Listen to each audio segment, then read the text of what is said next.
ಜ್ಞಾನ ಅಂಕುರ ಯೂಟ್ಯೂಬ್ ಚಾನಲ್ನಿಂದ ಎಲ್ಲರಿಗೂ ನಮಸ್ಕಾರ. ಇವತ್ತಿನ ಸಂಚಿಕೆಯಲ್ಲಿ ನಾವು ಸ್ಪರ್ಧಾತ್ಮಕ ಪರೀಕ್ಷೆಗಳ ದೃಷ್ಟಿಯಿಂದ ಅತ್ಯಂತ ಪ್ರಮುಖವಾದ ಭಾರತದ ವಾಯುಗುಣ ಮತ್ತು ಹವಾಮಾನ ವಿಷಯದ ಬಗ್ಗೆ ಅತ್ಯಂತ ಕಠಿಣವಾದ 15 ಬಹು ಆಯ್ಕೆಯ ಪ್ರಶ್ನೆಗಳನ್ನು ವಿವರವಾಗಿ ಚರ್ಚಿಸಲಿದ್ದೇವೆ. ವಿಡಿಯೋವನ್ನು ಕೊನೆಯವರೆಗೂ ನೋಡಿ, ಯಾಕೆಂದರೆ ಪ್ರತಿಯೊಂದು ಪ್ರಶ್ನೆಯು ನಿಮ್ಮ ಮುಂದಿನ ಪರೀಕ್ಷೆಗೆ ದಾರಿದೀಪವಾಗಲಿದೆ. ಮೊದಲನೇ ಪ್ರಶ್ನೆ: ಭಾರತದ ವಾಯುಗುಣವನ್ನು ನಿರ್ಧರಿಸುವಲ್ಲಿ ಜೆಟ್ ಪ್ರವಾಹಗಳ ಪಾತ್ರವೇನು? ಎ. ಇವು ಸಮುದ್ರದ ಅಲೆಗಳ ವೇಗವನ್ನು ಹೆಚ್ಚಿಸುತ್ತವೆ. ಬಿ. ಪಶ್ಚಿಮದ ಜೆಟ್ ಪ್ರವಾಹಗಳು ಮಾನ್ಸೂನ್ ಮಾರುತಗಳನ್ನು ಭಾರತದ ಕಡೆಗೆ ತಳ್ಳಲು ಸಹಕರಿಸುತ್ತವೆ. ಸಿ. ಇವು ಹಿಮಾಲಯದ ಮಂಜನ್ನು ಕರಗಿಸುತ್ತವೆ. ಡಿ. ಇವು ಕೇವಲ ಚಳಿಗಾಲದಲ್ಲಿ ಮಾತ್ರ ಪ್ರಭಾವ ಬೀರುತ್ತವೆ. ಉತ್ತರ ಗೊತ್ತಿದ್ದರೆ ಕಾಮೆಂಟ್ ಮಾಡಿ, ದಯವಿಟ್ಟು ಬೇಗ ಕಾಮೆಂಟ್ ಮಾಡಿ. ಇದಕ್ಕೆ ಸರಿಯಾದ ಉತ್ತರ ಬಿ. ಪಶ್ಚಿಮದ ಜೆಟ್ ಪ್ರವಾಹಗಳು ಮಾನ್ಸೂನ್ ಮಾರುತಗಳನ್ನು ಭಾರತದ ಕಡೆಗೆ ತಳ್ಳಲು ಸಹಕರಿಸುತ್ತವೆ. ಎರಡನೇ ಪ್ರಶ್ನೆ ಹೀಗಿದೆ: ತಮಿಳುನಾಡು ಕರಾವಳಿಯು ಅತಿ ಹೆಚ್ಚು ಮಳೆಯನ್ನು ಯಾವ ಅವಧಿಯಲ್ಲಿ ಪಡೆಯುತ್ತದೆ? ಎ. ನೈಋತ್ಯ ಮಾನ್ಸೂನ್ ಕಾಲದಲ್ಲಿ ಜೂನ್ ಸೆಪ್ಟೆಂಬರ್. ಬಿ. ಬೇಸಿಗೆ ಕಾಲದಲ್ಲಿ ಮಾರ್ಚ್ ಮೇ. ಈಶಾನ್ಯ ಅಥವಾ ಹಿಂತಿರುಗುವ ಮಾನ್ಸೂನ್ ಕಾಲದಲ್ಲಿ ಅಕ್ಟೋಬರ್ ನವೆಂಬರ್. ಚಳಿಗಾಲದಲ್ಲಿ ಡಿಸೆಂಬರ್ ಫೆಬ್ರವರಿ. ಇದಕ್ಕೆ ಸರಿಯಾದ ಉತ್ತರ ಗೊತ್ತಿರುತ್ತೆ, ಕಾಮೆಂಟ್ ಮಾಡಿ, ದಯವಿಟ್ಟು ಕಾಮೆಂಟ್ ಮಾಡಿ. ಹಾಗೆ ನಮ್ಮ ಚಾನಲನ್ನು ಯಾರು ಸಬ್ಸ್ಕ್ರೈಬ್ ಮಾಡಿಲ್ವೋ ಅವರು ಸಬ್ಸ್ಕ್ರೈಬ್ ಮಾಡಿಕೊಳ್ಳಿ. ಇದಕ್ಕೆ ಸರಿಯಾದ ಉತ್ತರ ಸಿ. ಈಶಾನ್ಯ ಅಥವಾ ಹಿಂತಿರುಗುವ ಮಾನ್ಸೂನ್ ಕಾಲದಲ್ಲಿ ಅಕ್ಟೋಬರ್ ಮತ್ತು ನವೆಂಬರ್ ತಿಂಗಳು. ಮೂರನೇ ಪ್ರಶ್ನೆ ಹೀಗಿದೆ: ಕೊಪ್ಪನ್ ವರ್ಗೀಕರಣದ ಪ್ರಕಾರ ಭಾರತದ ಮಲಬಾರ್ ಕರಾವಳಿಯು ಯಾವ ಹವಾಮಾನ ಪ್ರಕಾರಕ್ಕೆ ಸೇರುತ್ತದೆ? ಎ. ಉಷ್ಣವಲಯದ ಮಾನ್ಸೂನ್. ಬಿ. ಅರೆ ಶುಷ್ಕ ಮೆಟ್ಟಿಲು. ಸಿ. ಉಷ್ಣವಲಯದ ಸವನ್ನಾ. ಡಿ. ಧ್ರುವೀಯ ಮಾದರಿ. ಇದಕ್ಕೆ ಸರಿಯಾದ ಉತ್ತರ ಕಾಮೆಂಟ್ ಮಾಡಿ. ಹಾಗೆ ಈ ವಿಡಿಯೋ ಇಷ್ಟವಾದಲ್ಲಿ ಶೇರ್ ಮಾಡಿ, ಲೈಕ್ ಮಾಡಿ. ಇದಕ್ಕೆ ಸರಿಯಾದ ಉತ್ತರ ಎ.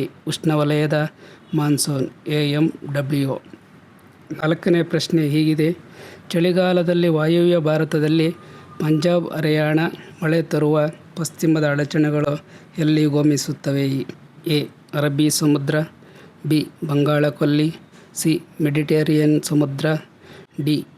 ಕ್ಯಾಸ್ಪಿಯನ್ ಸಮುದ್ರ. ಇದಕ್ಕೆ ಸರಿಯಾದ ಉತ್ತರ ಕಾಮೆಂಟ್ ಮಾಡಿ. ಹಾಗೆ ನಮ್ಮ ಚಾನಲ್ನ ಯಾರನ್ನು ಸಬ್ಸ್ಕ್ರೈಬ್ ಮಾಡಿಲ್ವೋ ಹಾಗೆ ಸಬ್ಸ್ಕ್ರೈಬ್ ಮಾಡಿ, ಬೆಲ್ ಐಕಾನ್ ಮೇಲೆ ಕ್ಲಿಕ್ ಮಾಡಿ.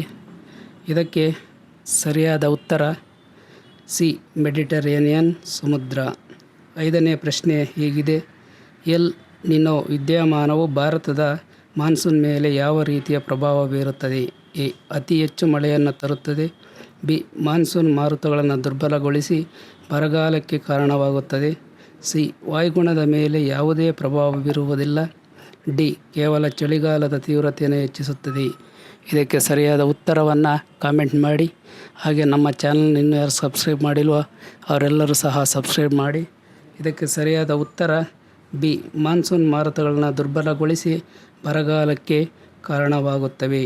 ಆರನೇ ಪ್ರಶ್ನೆ ಹೀಗಿದೆ: ಕೆಳಗಿನವುಗಳಲ್ಲಿ ಯಾವುದು ಭಾರತದ ಹವಾಮಾನದ ಮೇಲೆ ಹಿಮಾಲಯ ಪರ್ವತಗಳ ಪ್ರಭಾವವಲ್ಲ? ಎ. ಇವು ಮಧ್ಯ ಏಷ್ಯಾದಿಂದ ಬರುವ ಅತ್ಯಂತ ತಂಪು ಗಾಳಿಯನ್ನು ತಡೆಯುತ್ತವೆ. ಬಿ. ಇವು ಮಾನ್ಸೂನ್ ಮಾರುತಗಳನ್ನು ತಡೆದು ಭಾರತದಲ್ಲಿ ಮಳೆಯಾಗುವಂತೆ ಮಾಡುತ್ತವೆ.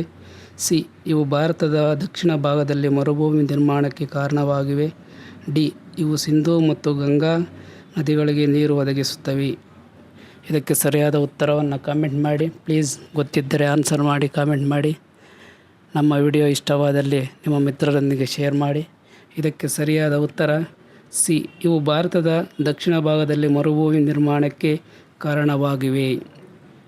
ಏಳನೇ ಪ್ರಶ್ನೆ ಹೀಗಿದೆ: ಮಾನ್ಸೂನ್ ಮಾರುತಗಳ ಸ್ಥಗಿತ ಎಂದರೆ ಏನು? ಎ. ಮಳೆ ಸಂಪೂರ್ಣವಾಗಿ ನಿಂತು ಹೋಗುವುದು. ಬಿ. 1 ವಾರ ಅಥವಾ ಅದಕ್ಕಿಂತ ಹೆಚ್ಚು ಕಾಲ ಮಳೆ ಇಲ್ಲದ ಶುಷ್ಕ ಅವಧಿ. ಸಿ. ಮಾರುತಗಳು ದಿಕ್ಕನ್ನು ಬದಲಿಸುವುದು. ಡಿ. ಮೋಡಗಳು ಇಲ್ಲದಿದ್ದರೂ ಮಳೆಯಾಗುವುದು. ಇದಕ್ಕೆ ಸರಿಯಾದ ಉತ್ತರವನ್ನು ಕಮೆಂಟ್ ಮಾಡಿ, ಕಮೆಂಟ್ ಬಾಕ್ಸ್ನಲ್ಲಿ ಕಮೆಂಟ್ ಮಾಡಿ. ಹಾಗೆ ನಮ್ಮ ಚಾನಲ್ ಇನ್ನೂ ಯಾರು ಸಬ್ಸ್ಕ್ರೈಬ್ ಮಾಡಿಲ್ವೋ ಅವರು ಸಬ್ಸ್ಕ್ರೈಬ್ ಮಾಡಿಕೊಳ್ಳಿ. ಇದಕ್ಕೆ ಸರಿಯಾದ ಉತ್ತರ 1 ವಾರ ಅಥವಾ ಅದಕ್ಕಿಂತ ಹೆಚ್ಚು ಕಾಲ ಮಳೆ ಇಲ್ಲದ ಶುಷ್ಕ ಅವಧಿ. ಎಂಟನೇ ಪ್ರಶ್ನೆ ಹೀಗಿದೆ: ITZ ಎಂದರೇನು? ಎ. ಅತಿ ಹೆಚ್ಚು ಒತ್ತಡದ ವಲಯ. ಬಿ. ಸಮುದ್ರದ ಮಧ್ಯಭಾಗದಲ್ಲಿರುವ ಮಾರುತಗಳ ಸಂಗಮ. ಸಿ. ಸೂರ್ಯನ ಚಲನೆಗೆ ತಕ್ಕಂತೆ ಸ್ಥಾನ ಬದಲಾಯಿಸುವ ಕಡಿಮೆ ಒತ್ತಡದ ಪಟ್ಟಿ. ಡಿ ಹಿಮಾಲಯದ ತಪ್ಪಲಿನಲ್ಲಿರುವ ವಲಯ. ಇದಕ್ಕೆ ಸರಿಯಾದ ಉತ್ತರವನ್ನು ಕಾಮೆಂಟ್ ಮಾಡಿ. ಹಾಗೆ ನಮ್ಮ ಚಾನಲ್ನ ಯಾರು ಸಬ್ಸ್ಕ್ರೈಬ್ ಮಾಡಿಲ್ಲ ಸಬ್ಸ್ಕ್ರೈಬ್ ಮಾಡಿ. ಇದಕ್ಕೆ ಸರಿಯಾದ ಉತ್ತರ ಸಿ ಸೂರ್ಯನ ಚಲನೆಗೆ ತಕ್ಕಂತೆ ಸ್ಥಾನ ಬದಲಾಯಿಸುವ ಕಡಿಮೆ ಒತ್ತಡದ ಪಟ್ಟಿ. ಮುಂದಿನ ಪ್ರಶ್ನೆ 9 ಹೀಗಿದೆ. ಪೂರ್ವ ಮಾನ್ಸೂನ್ ಅವಧಿಯಲ್ಲಿ ಅಸ್ಸಾಂನಲ್ಲಿ ಬೀಳುವ ಸಂವಹನ ಮಳೆಯನ್ನು ಏನೆಂದು ಕರೆಯುತ್ತಾರೆ? A Kal Baisakhi, B Bordoisila, C cherry blossom, D mango showers. ಇದಕ್ಕೆ ಸರಿಯಾದ ಉತ್ತರವನ್ನು ಕಾಮೆಂಟ್ ಮಾಡಿ. ದಯವಿಟ್ಟು ಕಾಮೆಂಟ್ ಮಾಡಿ. ಹಾಗೆ ಈ ವಿಡಿಯೋವನ್ನು ಲೈಕ್ ಮಾಡಿ, ಶೇರ್ ಮಾಡಿ. ಇದಕ್ಕೆ ಸರಿಯಾದ ಉತ್ತರ ಬಿ ಬೋರ್ಡೋ ಈಸಿಲಾ. 10ನೇ ಪ್ರಶ್ನೆ ಹೀಗಿದೆ. ಭಾರತದಲ್ಲಿ ಅತಿ ಕಡಿಮೆ ಮಳೆ ಪಡೆಯುವ ರೋಹಿಲಿ ಪ್ರದೇಶ ಯಾವ ರಾಜ್ಯದಲ್ಲಿದೆ? A Gujarat, B Ladakh, C Rajasthan, D Punjab. ಇದಕ್ಕೆ ಸರಿಯಾದ ಉತ್ತರ ಗೊತ್ತಿರುತ್ತೆ ಕಾಮೆಂಟ್ ಮಾಡಿ. ಹಾಗೆ ನಮ್ಮ ಚಾನಲ್ನ ಯಾರು ಸಬ್ಸ್ಕ್ರೈಬ್ ಮಾಡಿಲ್ಲ ಅವರು ಸಬ್ಸ್ಕ್ರೈಬ್ ಮಾಡಿಕೊಳ್ಳಿ. ಇದಕ್ಕೆ ಸರಿಯಾದ ಉತ್ತರ ಸಿ ರಾಜಸ್ಥಾನ. 11ನೇ ಪ್ರಶ್ನೆ. ನೈಋತ್ಯ ಮಾನ್ಸೂನ್ ಮಾರುತಗಳು ಭಾರತವನ್ನು ಪ್ರವೇಶಿಸುವಾಗ ಮೊದಲು ಯಾವ 2 ಕವಲುಗಳಾಗಿ ಒಡೆಯುತ್ತವೆ? ಎ ಉತ್ತರದ ಕವಲು ಮತ್ತು ದಕ್ಷಿಣದ ಕವಲು, ಬಿ ಅರಬ್ಬಿ ಸಮುದ್ರದ ಕವಲು ಮತ್ತು ಬಂಗಾಳ ಕೊಲ್ಲಿಯ ಕವಲು, ಸಿ ಹಿಂದೂ ಮಹಾಸಾಗರದ ಕವಲು ಮತ್ತು ಪೆಸಿಫಿಕ್ ಕವಲು, ಡಿ ಕರಾವಳಿ ಕವಲು ಮತ್ತು ಮಲೆನಾಡು ಕವಲು. ಇದಕ್ಕೆ ಸರಿಯಾದ ಉತ್ತರ ಕಾಮೆಂಟ್ ಮಾಡಿ. ಇನ್ನು ನಮ್ಮ ಚಾನಲ್ನ ಯಾರು ಸಬ್ಸ್ಕ್ರೈಬ್ ಮಾಡಿಲ್ಲ ಅವರೆಲ್ಲರೂ ಸಹ ಸಬ್ಸ್ಕ್ರೈಬ್ ಮಾಡಿಕೊಳ್ಳಿ. ಇದಕ್ಕೆ ಸರಿಯಾದ ಉತ್ತರ ಬಿ ಅರಬ್ಬಿ ಸಮುದ್ರದ ಕವಲು ಮತ್ತು ಬಂಗಾಳ ಕೊಲ್ಲಿಯ ಕವಲು.